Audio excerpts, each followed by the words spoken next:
Assalamualaikum warahmatullahi wabarakatuh. Apa khabar anda semua pada hari ini? KSM harapkan kita semua gembira dan ceria di samping keluarga tercinta. Okey, macam biasa kita baca doa dulu ya. Bismillahirrahmanirrahim. Waj'alna min baini aydihim sadda wa min khalfihim sadda fa aghshaynahum fahum la yubsirun. Amin amin ya rabbal alamin. Baiklah, tak nak buang-buang masa lagi. Jom kita teruskan dengan kisah yang pertama ni. Okey, untuk kisah yang pertama ni datangnya daripada Haikal Aman PD.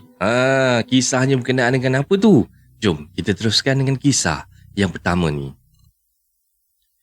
Assalamualaikum dan selamat malam semua. Waalaikumsalam warahmatullahi wabarakatuh. Hari ini saya nak kongsi satu kisah seram masa saya baru mula kerja sebagai pengawal keselamatan. Masa tu saya ni baru je dapat kerja sebagai security dekat store TNB. Dan kerja sebagai security ni biasalah kan, sejam sekali kena buat rondaan dan kena kunci jam dekat setiap checkpoint. Dekat situ ada 7 checkpoint semuanya tau. Dan malam tu macam biasalah saya pun ronda-ronda sambil dengar radio.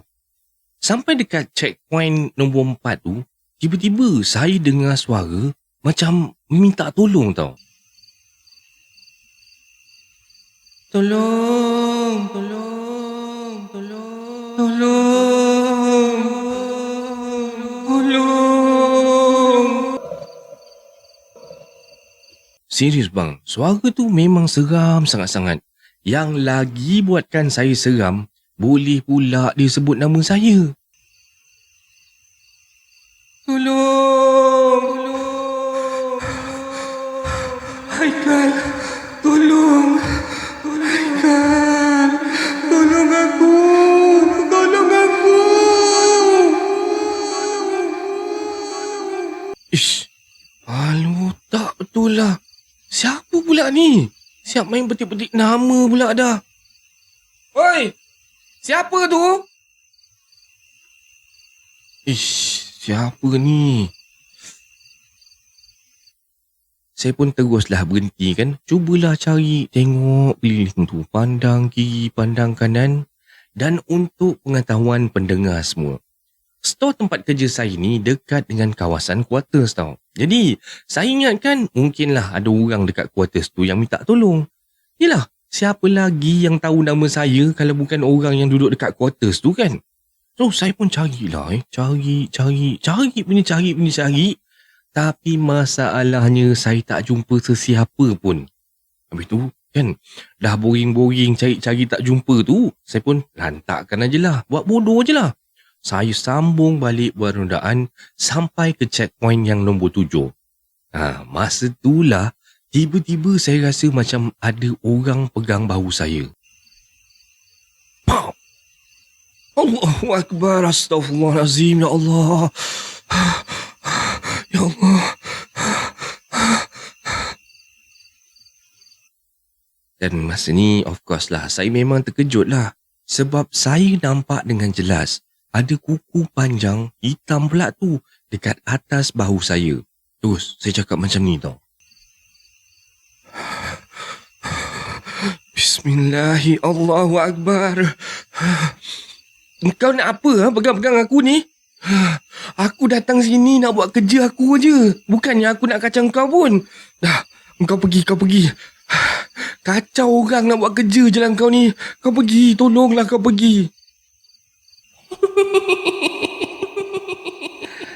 Aku ni bukan nak kacau kau. Aku nak minta tolong je. Tolong apa? Tolong apa? Tolong azan kat telinga kau. Kau nak tak aku azan kat telinga kau?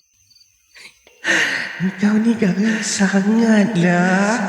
Aku nak ajak berbual je.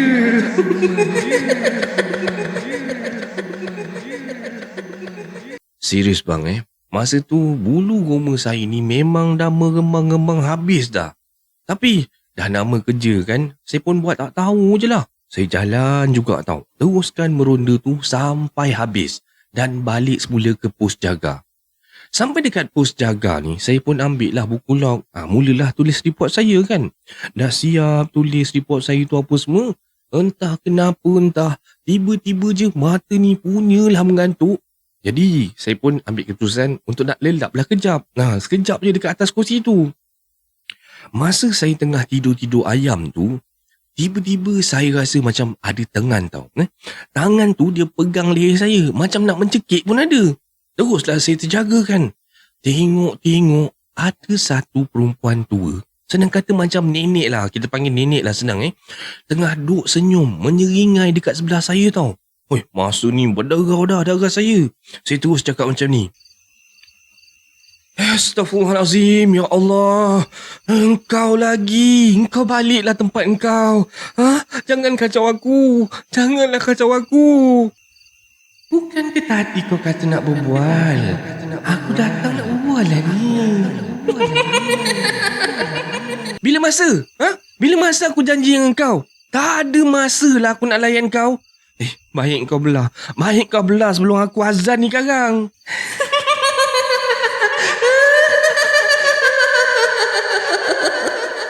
Allahu Akbar, Allahu Akbar. Allahu Akbar, Allahu Akbar. Saya habis je azan tu, saya memang dah tak tahan sangat-sangat dah. Dan dah tak daya tau. Memang lemah rasa terus badan ni. Saya dah tak mampu sangat dah nak layan kena kacau macam ni tiap-tiap hari kan. Saya pun terus capai telefon, call pegawai peronda, minta dia datang kat situ. Dan sejam lepas tu, barulah pegawai ronda tu sampai. Yang buatkan saya rasa macam nak pengsan dekat situ. Saya nampak nenek tu ada dekat seat motor belakang dia. Saya punya ya Allah tak tahu nak buat macam ni kan. Lepas tu saya tengok selamba je pegawai tu. Dia datang, dia turun motor, dia parkingkan motor kan. Dia turun motor, dia datang dekat guard pos saya. So saya macam pelik juga kan. Takkan dia ni tak perasan. Dia dah sampai dekat guard pos saya tu. Saya pun tanyalah dekat pegawai peronda. Cik. Engkau datang ni bawa rumah kau ke apa? Engkau ni pun. Kan abang tengah kerja ni. Mana boleh bawa orang rumah? Aku seorang je ni. Habis tu. Tu. Cik tengok kat motor cik tu. Siapa yang duduk kat belakang tu cik? Astaghfirullahalazim. Ya Allah. Pegawai ronda saya tengok toleh je ke belakang. Terus menggeletar bang badan dia. Serius, masa ni kan, kita orang berdua ni memang nampak dengan jelas tau. Depan mata ni, seketul-seketul, benda Allah tu tengah bertinggi dekat atas motor pegawai saya tu. Dan masa tu lah, dia baru nak percaya yang tempat ni memang ada penghuni. Lepas daripada kejadian tu, saya terus minta tukar pos tau. Yelah, mana maunya bang, kalau kena kacau tiap-tiap malam macam ni. Dan saya memang dah tak tahan sangat dah. Nasib baiklah, sebulan lepas tu, saya dapat tukar tempat kerja lain. So kat sinilah saya kerja sampailah sekarang ni. Dan itu je lah kisah saya ni. Terima kasih banyak-banyak kepada yang sudi mendengar cerita saya. Sekian. Dan ini adalah kisah seram Malaysia yang pertama pada hari ni. Macam mana anda rasa dengan kisah yang pertama ni? Kisah berkenaan dengan seorang Pak Gad yang diganggu oleh nenek tua ke, pontianak ke tak pastilah bang KSM kan. Okey, tak nak buang-buang masa lagi. Jom kita terus dengan kisah yang kedua untuk hari ini.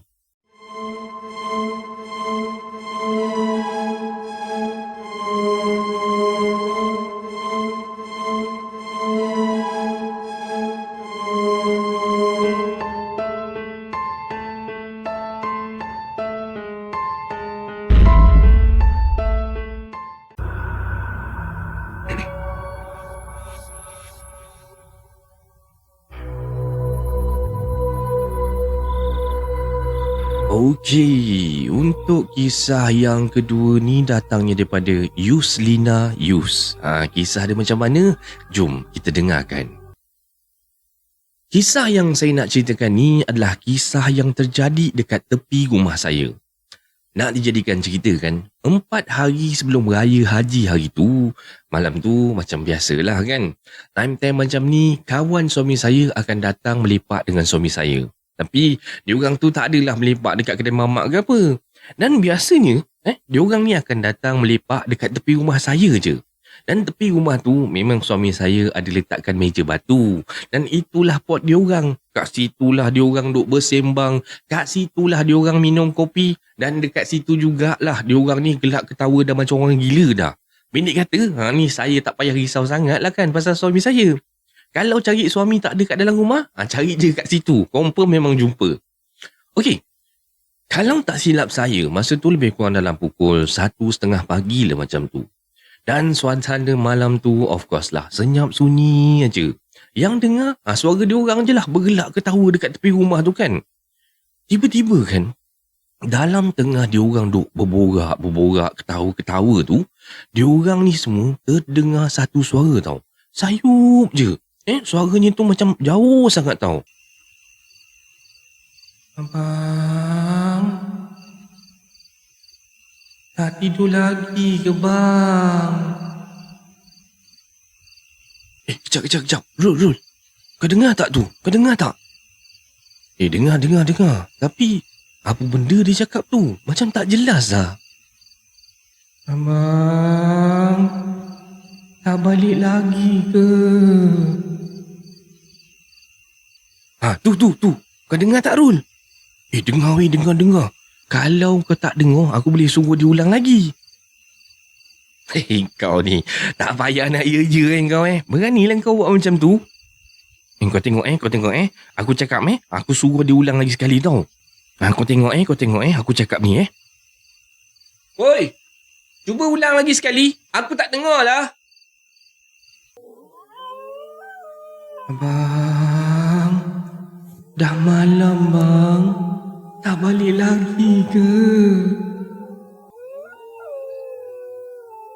Masa tu kan anjing jiran sebelah dah mula melolong-lolong dah. Siap dengan anjing-anjing dekat lorong pun dah mula semua berbunyi tau. Terus kawasan rumah saya tu rasa macam seram semacam aja. Tapi suami saya dengan si Hairul kawan baik dia tu, boleh bantai ketawa berdekat-dekat pula. Dan suami saya siap WhatsApp kawan-kawan dia lagi suruh datang situ. Katanya ada surprise tau. Dan tak lama lepas tu sampailah member suami saya lagi 3 orang tu macam tu. Dan malam tu masing-masing sibuk jadi pencari hantu lah kan. Duk carilah daripada mana datangnya suara tu.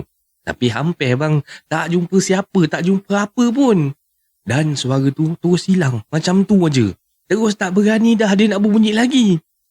Sebenarnya kan taman kami ni taman baru tau. Jadi memang banyaklah rumah-rumah yang kosong. Sebelum yang belum ada orang duduk tu lah. Dan kalau setakat dengar suara tegur-tegur macam tu, diorang ni ataupun suami saya dengan kawan-kawan dia ni memang dah biasa sangat dah. Siap ada kata yang pernah nampak benda tu berjalan lagi tau kat tepi jalan. Yang ni lagi seram. Dia berjalan tu kan dengan rambut serabai, kusut masai. Lepas tu biasalah uniform dia kan. Pakai baju putih, lusuh, melirik-lirik, terseret-seret dekat atas jalan tau. Relax gini tau. Dia jalan tu macam kawasan rumah dia pula dibuatnya. Sekian. Dan ini adalah kisah seram Malaysia yang kedua pada hari ini. Macam mana anda rasa dengan kisah yang kedua ni? Kisah pasal gangguan dekat rumah taman baru. Yelah, taman baru kan. Mungkinlah sahabat kita ni orang yang mula-mula sekali duduk kat taman tu kan. Kalau ada sahabat-sahabat yang ada kisah seram macam ni, duduk dekat taman baru, nanti minta share kat abang ya. Okey, tak nak buang-buang masa lagi. Jom kita terus dengan kisah yang ketiga untuk hari ni.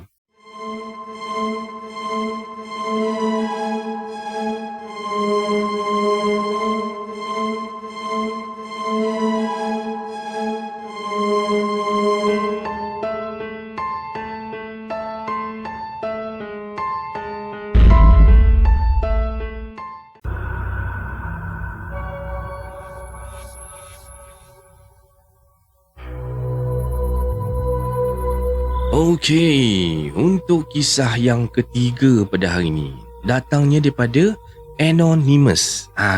Kisahnya macam mana tu? Jom kita dengarkan. Assalamualaikum semua. Waalaikumsalam warahmatullahi wabarakatuh. Harap semuanya sihat-sihatlah hendaknya, insya-Allah. Okey.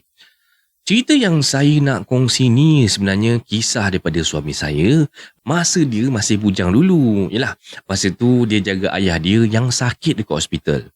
Jadinya kan, suami saya ni ambil cuti seminggu sebab nak beri perhatian penuh pada ayahnya tu.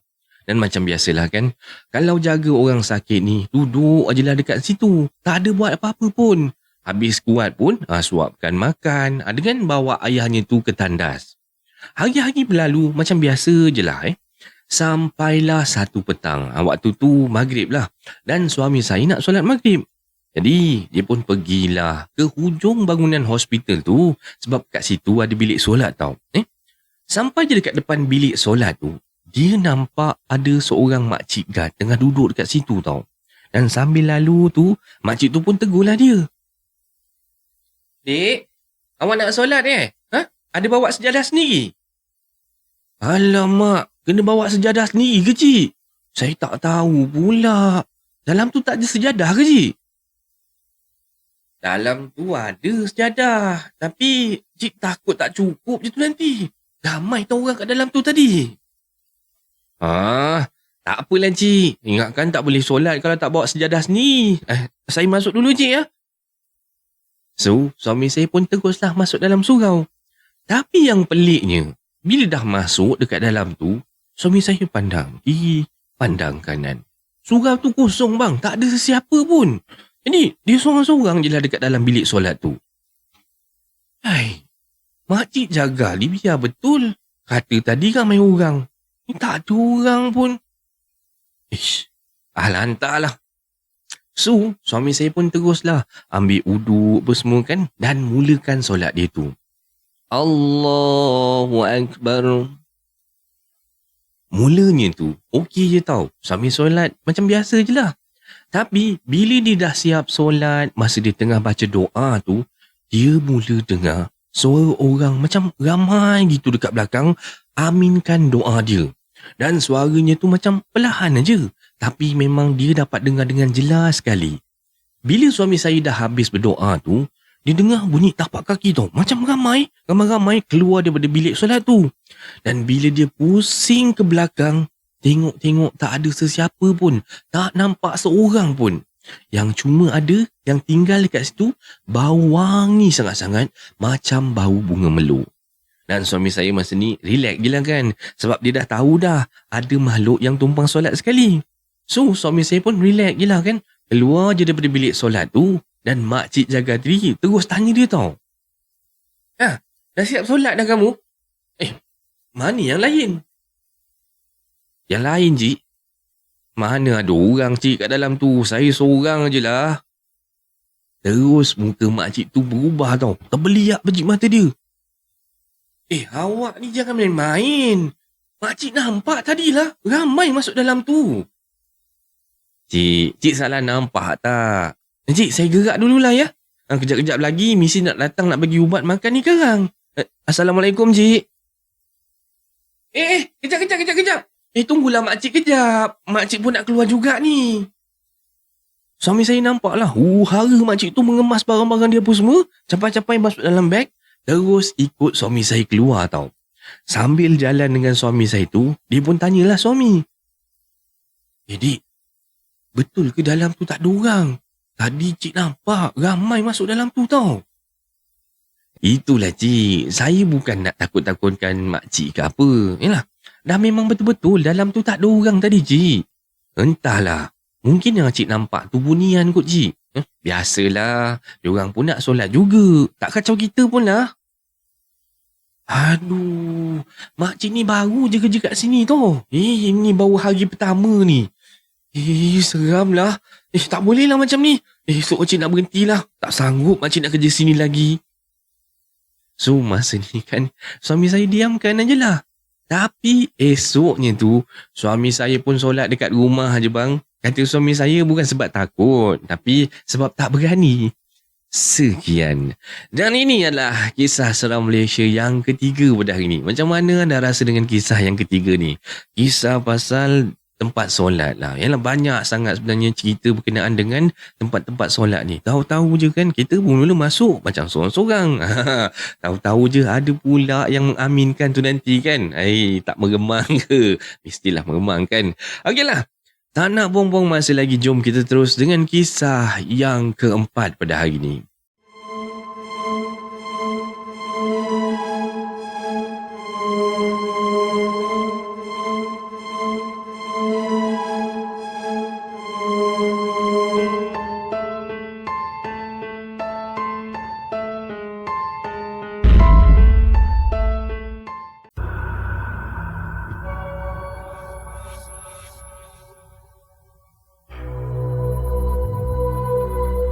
Okey, untuk kisah yang keempat ni datangnya daripada Ira.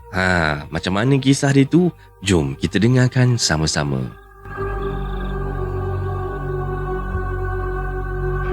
Hai semua, nama saya Ira dan saya nak kongsikan cerita seram yang berlaku pada kawan baik saya Nia. Nia ni asalnya daripada Kelantan tau. Tapi dia pindah ke Merlimau Melaka ni daripada umur dia 5 tahun lagi. Dan kita orang ni memang kawan daripada kecil lagi bang. Daripada tadika, sampai masuk sekolah rendah. Lepas tu masuk sekolah menengah pun kami masih lagi bersama. Kisah ni bermula masa kami baru masuk ke tingkatan 2 tau. Dan masa tu tiba-tiba je si Nia ni mesej saya. Katanya nak ajak saya masuk karate lah. Karate? Ya tu kan. Mulanya tu saya macam tak berapa minat sangat bang benda-benda macam ni. Yelah, kita ni perempuan nak berhiah-hiah sangat pun tak jadi apa pula kan. Tapi bila dah si Nia ni duk pujuk saya, nak tak nak saya pun layankan je lah. Macam kesian pula tengok dia tu kan. Dan mula daripada situlah, setiap hari Isnin dan hari Khamis, kami akan pergi latihan karate sama-sama. Okey, nak dijadikan cerita kan. Satu hari tu, kelas kami mula lambat sikit tau. Dalam pukul 3 petang lah macam tu. Jadi, sementara kami menunggu tu, kami duduk-duduklah dulu dekat depan pondok guard sambil berborak-borak. Dan masa ni lah, Nia ni buka cerita tau. Kau nak dengar tak cerita seram? Cerita seram? Best. Aku memang minat sangat cerita seram ni. Ceritalah apa lagi, ceritalah. Jadi, Nia pun mulalah cerita pengalaman yang dia lalui dekat sekolah kami. Katanya, satu hari tu kan, dia kena stay petang lah. Sebab, yelah dia ada masuk acara sukan.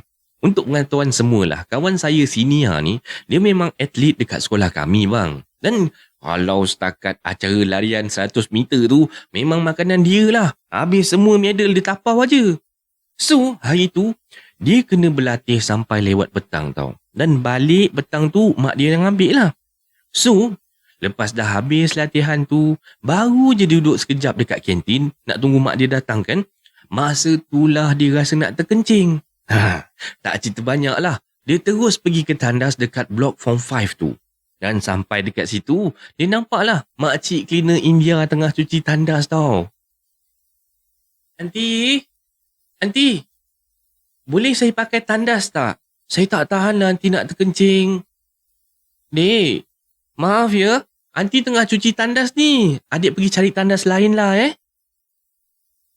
si Nia ni tak ada pilihan lain kan? Tandas yang paling terdekat adalah tandas dekat asrama lama tau. Disebabkan dia memang dah nak terkencing sangat-sangat, memang tak fikir panjang lah. Dia terus berlari-lari pergi ke tandas tu. Dan masa ni kan masih petang lagi tau. Jadi memang tak adalah kata si Nia ni rasa takut ke apa. Sampai je dekat dalam tandas lama tu, si Nia ni teruslah masuk dalam kubikel untuk nak lepaskan hajat dia. Dan suasana dekat dalam tu memang lain macam lah kan.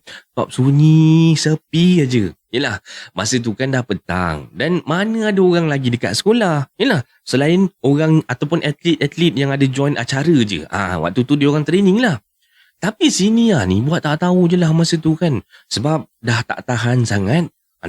Bila dia dah settlekan hajat dia dekat dalam tu, dia pun keluar lah. Dan masa ni lah, dia nampak saya tengah duduk dekat belakang pintu tandas tu. Jadi bila dah nampak ni kan, dia pun tegur lah. Ira, awak pernah dekat sini ke? Tadi tak perasan pula awak masuk sini tadi. Tapi cerita daripada senior ni, masa tu saya langsung tak bagi respon apa-apa pun. Kata Nia kan, saya ni cuma pandang bawah, diam aja. Dan Nia ni tak adalah kata nak takut ke apa. So, dia pun buat bodoh, dia pun pergi dekat sinki untuk nak basuh tangan. Tiba-tiba kan, masa senior ni tengah duk leka main sabun kan, basuh-basuh tangan dia tu, makhluk yang dia sangkakan saya tu datang dekat sebelah dia dan benda tu kan, dia berdiri tegak, tercegat, betul-betul dekat sebelah dia. Barulah dia perasan tau, yang saya dekat sebelah dia tu tak ada reflection dekat cermin. Dan benda ni kan, dia macam jadi dalam masa yang sesaat je gitu. Dan dalam masa yang sama, pintu tandas tu POM! Terhempas sendiri. Jadi, puas dah, masa ni dah menggelabah juga. Senior ni, dia tak perasan sangat tau. Tadi dia cuma macam, iya ke? Tak ada reflection kan?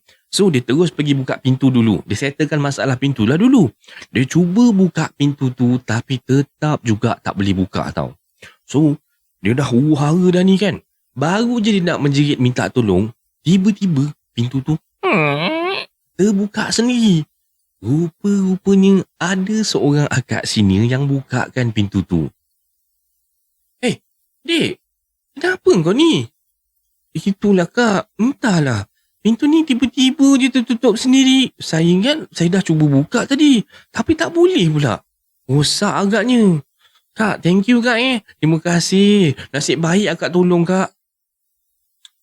Sama-sama. Beraninya lah awak ni ya. Pakai tandas ni sorang-sorang aja. Taklah kak. Saya dengan kawan saya lah. Tu kawan saya dekat belakang tu. Mana kawan awak? Akak tak nampak pun. Ira? Ira? Ira? Ira, awak kat mana, Ira? Dek. Dah. Nak baik awak balik cepat lah. Dah senja dah ni. Tak cerita banyak dah kan. So, si Nia ni pun teruslah keluar daripada tandas tu, berlari pergi ke kantin. Nasib baiklah masa tu juga mak dia pun sampai. Dia terus berlari masuk dalam kereta lah ceritanya. Dalam masa perjalanan balik tu lah, baru dia teringat, baru dia terfikir, saya mana ada dekat sekolah. Sebab yang ada dekat sekolah tu cuma yang ada training untuk acara lumba lari aja. Jadi, siapa yang dia nampak tadi? Katanya kan, ini adalah pengalaman yang paling seram sekali dalam hidup dia. Sekian. Dan ini adalah kisah seram Malaysia yang keempat pada hari ini. Sebabnya ada masa lagi dan kita baru 30 minit lah lebih kurang macam tu. Abang KSM letakkan lagi satu kisah. Kisah berkenaan dengan Pak Gad daripada Abang Syam kita. Macam mana kisahnya tu? Jom kita dengarkan sama-sama kisahnya.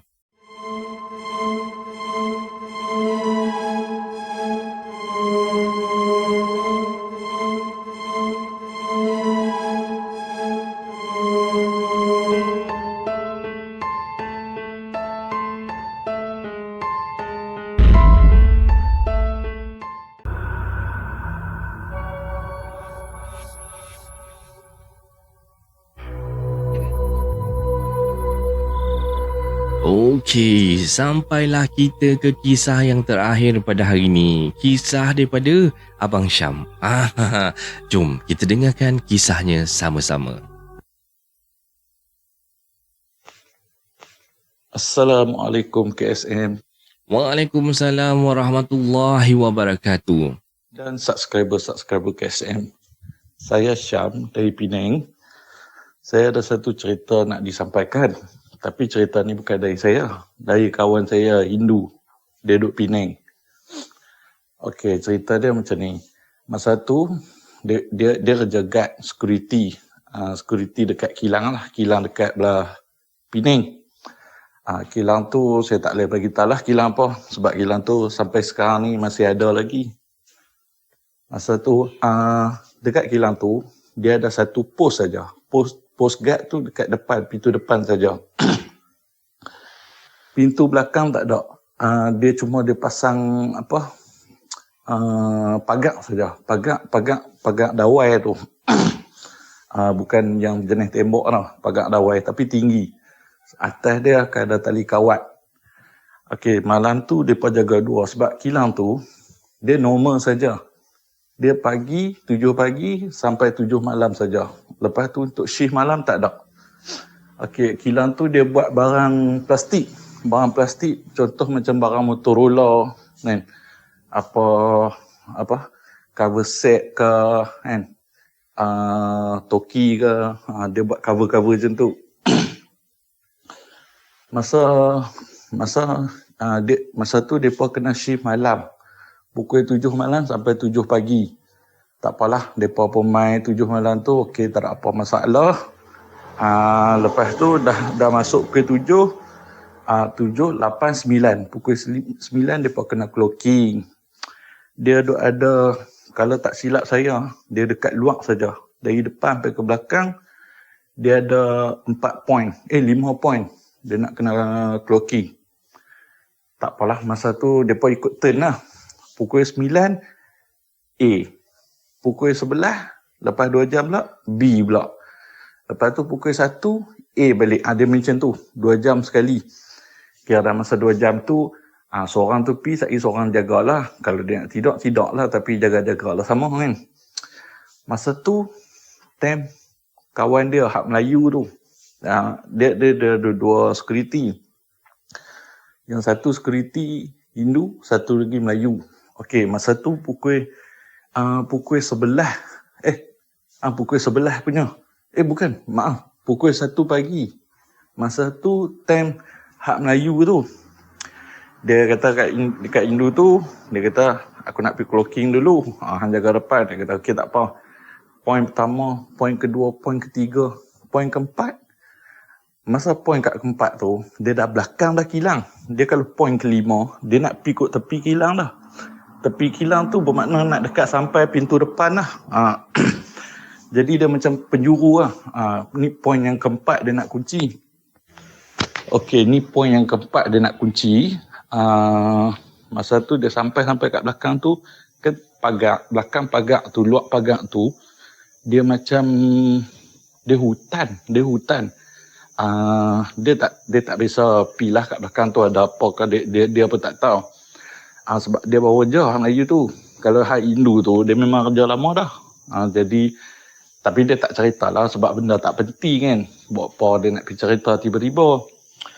Tak apalah, sampai poin keempat tu dia clocking, dia jalan kaki. Dia pun tak boleh naik motor, dia pun kena jalan kaki pusing. Okey.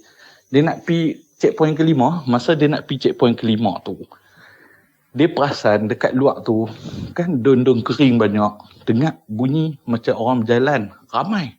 Bunyi hentakan kaki tu kuat sangat. Dia pun kalih lah tengok. Masa dia kalih tengok, dia nampak ramai orang. Dia ada seorang depan, lepas tu nampak 4 orang ke 6 orang tak. Dia kata jalan belakang. Tapi macam ada usung benda. Awal itu dia dah nampak macam tu. Dia kali dia tengok lagi, betul dia nampak yang depan perempuan, yang belakang bentuk macam jantan sebab yang depan tu rambut panjang. Dia kata yang tu perempuan lah. Lepas tu tak apalah, dia pun duk tengok benda apa yang dia pada usung tu. Dia duk kalau kanda dia mesti ada melengkung kan, macam kanda kan. Tapi ni tak, dia macam dia bawa macam apa, macam kerusi. Jenis kan dekat India tu ada satu macam depa punya katil. Dia buat daripada kayu, 4 penjuru tu, 4 kaki, tengah-tengah dia bokain. Dia macam tu. Dia tengok daripada usung tu. Lepas tu tak apalah. Lepas tu dia suluh torchlight. Memang gelap. Nampak bentuk orang jalan tapi tak nampak clear dia pakai baju apa, orang macam mana, tak boleh nampak. Dia jadi samak-samak. Lepas tu dia cuba suluh dekat perempuan hak depan sekali tu. Masa dia suluh betul-betul kat muka, perempuan tu berhenti. Masa perempuan tu berhenti, perempuan tu tak kalih pun sebab dia suluh dari tepi. Lepas tu dia panggil, hello, nak pergi mana? Itu tak jawab apa pun. Yang hak perempuan tu ke hak jantan tu ke tak jawab apa langsung. Sepatah apa dia pun tak jawab. Masa tu dia cuba panggil lagi. Tapi perempuan tu dah berhenti dah. Cuma tak kali tengok lagi belah dia. Cuma dia duduk tanya, hello, mau pergi mana? Mau pergi mana? Benda tu lalah kali. Masa kali tu, dia kata dia tak sedap lah. Dia terpengsan. Dia pengsan lah. Lepas tu, yang kawan dia ni tunggulah. Dah sampai sejam dah. Selalunya checkpoint, 5 checkpoint tu, lebih kurang dalam setengah jam. Ke lebih sikit lah dia kata tentu. Lebih kurang tentulah. Tapi ni, dah sampai sejam tak main-main lagi. Dia duk kata dia ni pergi mulat lah. Dia nak apa? Nak tembak set tu lah kan. Nak tanya ada kat mana. Tapi dia takut lagi. Mereka punya mandor mereka lah. Supervisor mereka tahu kan. Sebab benda tu memang rangkaian dia tu memang jarak jauh boleh dapat. Mungkinlah dia takut yang tu lah kot. Dia yang kawan dia tu nak pi cari kat belakang, tapi masalahnya memang tak boleh tinggal pos depan tu. Dia kunci pintu juga. Masa dia kunci pintu tu, dia pi jalan kat belakang naik motor lah. Dia pi nak cepat lah, pi tengok motor. Kawan dia dah pengsan. Lepas tu telefon base supervisor dia apa semua. Bagi tahu kata kawan dia pengsan. Supervisor pun main lah masa tu. Main tengok-tengok. Buat masuk kereta, bawa pergi klinik. Tak apa. Lepas tu, dia pun pergi duduk kat pos depan balik. Dia pergi jaga. Cuma, tak payah clocking dah. Lepas tu, supervisor tu kata, tak apalah, dia pun jaga kan. Masa tu, hujan. Ni nak dijadikan cerita lah. Hujan. Yang ni apa yang dia cerita nak, saya cerita balik nak. Masa tu hujan. Tak apalah, dia pun duduk jaga, duduk dalam pos lah. Pintu kira tutup lah, tinggal tak buka lah. Kilang dalam memang gelap. Luar saja dia buka lampu. Tak apalah. Dia pun duduk tunggu, duduk jaga-jaga sambil duduk main phone. Tiba-tiba dia nampak dekat pagar. Hujung pagar tu bukan belah tempat buka, belah kita nak tolak pergi belakang. Belah tu. Dia nampak macam ada orang duduk mengendak kat tepi tu. Lepas tu dia, oi. Benda tu masih ada itu lagi, duk mengendak lagi. Dia ambil torchlight, dia suluh, benda tu ngelak kot dinding. Kira tak nampak lah. Dia nak keluar pi, tapi pasal hujan rasa kan. Sebab tu dia tak keluar. Dia pun duk perhati lah. Kira duk tumpu kat situ dah. Tak ada nak main set dah time tu. Duk perhati kat situ. Lalah masa dia duk perhati tu, benda tu mengendak lagi. Sebab dia dekat luar tu ada lampu, tapi hujung kilang mereka ni, kilang paling hujung kali, tepi semak-semak hutan lah. Lepas tu tak apalah, dia nampak ada orang mengendak lagi. Dia suluh torchlight, benda tu mengelak, tak mau bagi nampak muka. Lepas tu dia buka payung, dia pergi kot tepi pagar tu, dia tengok tak ada orang. Kira sepanjang jalan tu, tepi kilang tu ada kilang. Tapi kilang tu, kilang kotak. Kilang kotak tu guard tak ada jaga. Dia buka pagar tu, dia tengok sepanjang jalan tu. Kalau kata orang nak lari, memang tak boleh. Sebab jalan dia lurus, jalan dia panjang. Kilang sebelah tu ada pagar, kilang kotak tu. Jadi tak boleh nak panjat. Lepas tu tak apalah, dia pun pergi duduk balik. Masa duduk balik, lalah kali dia tengok ada orang main depan pintu kilang. Main panggil. Dia ni dia cerita kat saya, perempuan tu panggil, Cik, nampak tak kawan saya? Lepas tu budak Hindu tu kata, kawan saya tak kenal kawan cik siapa dia kan. Buat apa kat sini? Dia kata dia tunggu kawan dia dari tadi nak main ambil dia, tak main ambil sampai ke sudah. Lepas tu dia kata, pasal apa main tunggu sampai kat sini? Kenapa tak tunggu depan-depan tu ke tepi jalan ke apakah? Ni kilang paling belakang sekali ni. Lepas tu perempuan tu kata, dah, kawan saya tu kerja kat sini. Dia suruh tunggu depan kilang ni. Dia kata dia keluar. Lepas tu gad Hindu tu kata lah, kilang ni sampai pukul 7 malam dah. Malam mana ada orang kerja. Lepas tu masa tu hujan, tapi dekat perempuan tu tak nampak macam orang basah pun. Sebab masa depa duduk sembang tu, dia keluar pada pos. Dia pergi duduk tepi pintu pagar, tapi bawah pos dia lagi, bawah bumbung pos lagi sebab hujan kan. Dia sembang-sembang, dia duduk perhati perempuan tu. Dah lah kali tak basah langsung pun perempuan tu. Lepas tu dia kata perempuan tu lah, kata pergi balik lah. Sini tak ada orang. Perempuan tu pun pergi balik macam tu lah. Sampai pukul 5 lebih, dekat-dekat pukul 6, supervisor mai. Dia mai seorang dia lah. Yang kawan hak Melayu tu dia kata tak mai. Dia tanyalah supervisor tu, mana pergi budak Melayu tu. Tu supervisor kata, aku dah hantar dia balik dah, suruh dia cuti. Lagipun doktor bagi MC 2 hari. Lepas tu tak apalah, dia tanyalah sebab apa. Supervisor tu dah tanya dah kat budak Melayu tu pasal apa macam ni. Dia cerita, kata dia nampak dekat checkpoint nombor 4 tu, dia nampak ada seorang perempuan tak pakai tudung, rambut panjang. Lagi belakang dia ada 6 orang jantan. Dia kata perempuan tu nampak macam orang Hindu. Lepas tu supervisor habaq kat hak jantan tu, hak Hindu tu. Tu Hindu tu kata, kat belakang ni memang ada tokong kecil lah, tepi pokok besar. Lepas tu dia pun heran. Lepas tu tak apa, dia kata kat supervisor dia, pasal apa malam-malam nak kena pergi situ? Dia sendiri yang agama dia sendiri pun dia tak bisa tengok malam-malam orang pergi kat belakang tu. Dalam masa yang sama dia ceritalah kat supervisor dia, kata cerita pasal perempuan tu. Dia pun duduk sembang-sembang sampailah orang shift pagi mai. Masa shift pagi mai, dia pun tanyalah kat supervisor tu, awal mai ni? Supervisor ceritalah, kata pasal budak Melayu tu, pensan apa semua kan. Yang shift pagi tu orang tua. Sebab tu orang tua tu dia pun bagi normal shift saja. Dia pagi sahaja. Yang malam tu dia akan rotate dengan kilang lain. Pagi dia yang budak dorang ni akan pergi kilang lain. Yang kilang lain yang pagi tu akan main malam. Cuma orang tua ni dia pun tak kacau. Sebab orang tua ni dia seorang dia tak jaga dorang, sebab siang ni memang jaga seorang lah.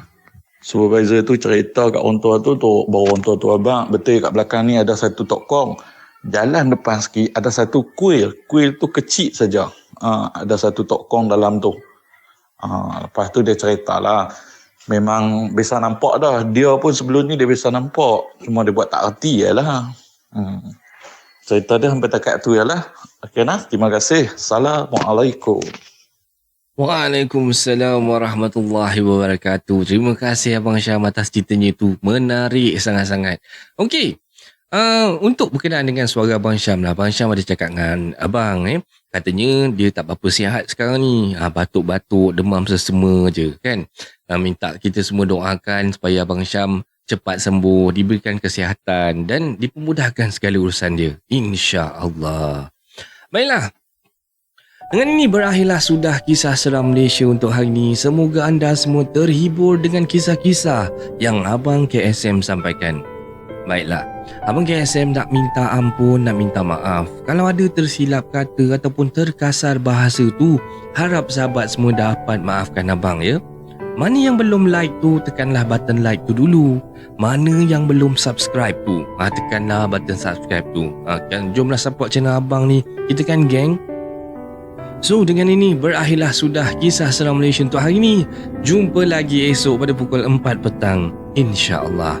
Terima kasih semua. Assalamualaikum.